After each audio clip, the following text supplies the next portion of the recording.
श्री शिवाय नमस्तुभ्यम। हर हर महादेव। देखिए, आज सोमवार का दिन है और सोमवार का दिन हमारे हिंदू शास्त्र में बहुत ही खास माना जाता है। इस दिन भगवान शिव की पूजा होती है। तो देखिए, आज हम आपको सोमवार की कहानी सुनाते हैं।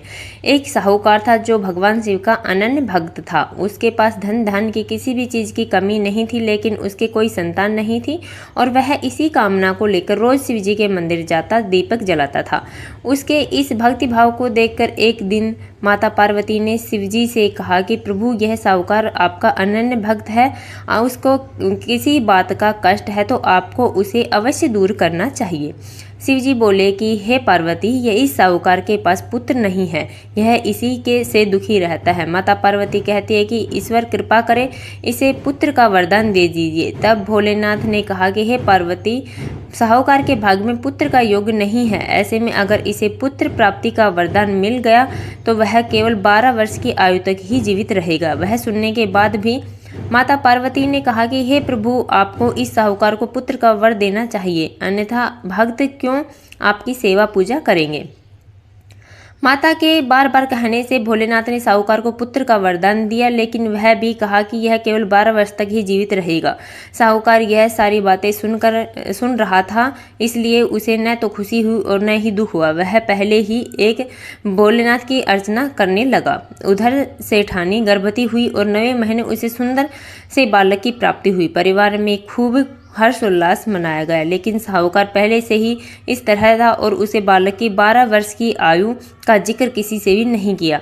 जब बालक 11 वर्ष की आयु में हो गया, तब एक दिन साहूकार की सेठानी ने बालक के विवाह के लिए कहा, तो साहूकार ने कहा कि यह उसे बालक को पढ़ने के लिए काशी भेजेगा। इसके बाद उसके बालक के मामा जी को बुलाया और कहा कि इसे काशी पढ़ने के लिए ले जाओ और रास्ते में जिस भी स्थान पर रुकना, वहां यज्ञ करते और ब्राह्मणों को भोजन कराते हुए आगे बढ़ना। उन्होंने भी इसी प्रकार करते हुए जा रहे थे कि रास्ते में एक राजकुमारी का विवाह था, जिससे उसका विवाह होना था। वह एक आंख से काना था। तो उसके पिता ने जब अति सुंदर साहूकार के बेटे को देखा तो उसके मन क्यों न इसे ही घोड़ी पर बिठाकर शादी के सारे कार्य संपन्न कर लिए जाएं। तो उन्होंने मामा से बात की और कहा कि इसके बदले में वह अथाह धन देंगे। तो वह भी राजी हो गए। इसके बाद साहूकार का बेटा विवाह की बेदी पर बैठा और जब विवाह कार्य संपन्न हो गए तो जाने से पहले उसने राजकुमारी की चुनरी के पल्ले पर लिखा कि तेरा विवाह तो मेरे साथ हुआ है, लेकिन जिस राजकुमार के साथ भेजेंगे वह तो एक आंख का काना है। इसके बाद वह अपने मामा के साथ काशी के लिए चल गया। उधर जब राजकुमारी ने अपनी चुनरी पर यह लिखा हुआ पाया तो उसने राजकुमार के साथ जाने से मना कर दिया। तो राजा ने भी अपनी पुत्री को बारात के साथ विदा नहीं किया। बारात वापस लौट गई। उधर मामा और भांजे काशी जी पहुंच गए। एक दिन जब मामा ने यज्ञ रचा था और भांजा बहुत देर तक बाहर नहीं आया, तो मामा ने अंदर जाकर देखा तो भांजे के प्राण निकल चुके थे। वह बहुत परेशान हुए, लेकिन सोचा कि अभी रोना पिटना मचाए तो ब्राह्मण चले जाएंगे और यज्ञ का कार्य अधूरा रह जाएगा। जब मामा ने रोना पिटना शुरू किया, उसी समय शिव पार्वती उधर से जा रहे थे और माँ पार्वती ने शिवजी से पूछा, हे प्रभु, ये कौन रो रहा है। तभी उन्हें पता चला कि यह तो भोलेनाथ के आशीर्वाद से जन्मा हुआ साहूकार का पुत्र है।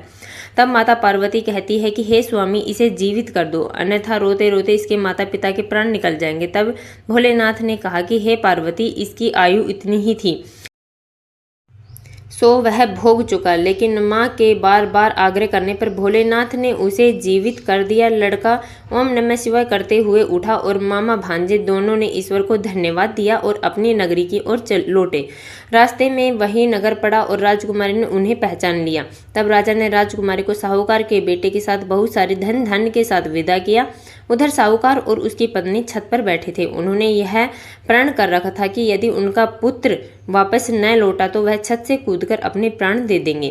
तभी लड़के के मामा ने आकर साहूकार के बेटे और बहू के आने का समाचार सुनाया, लेकिन वे नहीं माने। तो मामा ने शपथ पूर्वक कहा कि तुम्हारा बेटा, मेरा विश्वास करो, दोनों बेटे और बहू का स्वागत किया।